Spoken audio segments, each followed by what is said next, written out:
If you're gonna fish for trout, especially when the water temperature gets into the 60s, you need to handle them carefully, like my friend Drew Price. So there's a number of things that I'd suggest you do. One is use a heavy enough tippet so you can get the fish in quickly. The less time you fight that fish, the less stress you're going to put on it and the easier it is going to be to release it in a healthy manner. Second is, as I said, fight them quickly. Fight them as quickly as you can, get them to the net. The third is use a net if possible, because you can get the fish in the net, you can remove the hook without the fish slapping around, bouncing on rocks, you can corral the fish in the net, and you can take a picture of the fish in the net. So the next thing is use a barbless hook. Barbless hooks come out really easily. They slip right out of the fish. Sometimes they fall off when the fish is in the net and you don't have to do anything.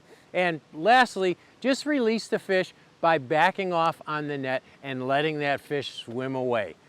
Now, if a fish doesn't swim away under its own power, it probably tells you that you played the fish too long or you handled him too much. But if a fish doesn't swim away right away, then hold the fish gently in moderate current until you feel the fish start to struggle and swim away on its own.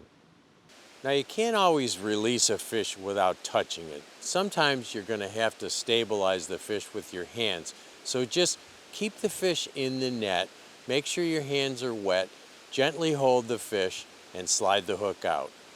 A handy tool to have is something called a catch and release tool. And you just find the slot in the tool, you slide it down your leader, you press against the fly, and you back it out of the fish. It allows you to get in places where you can't with your fingers or even with a pair of forceps.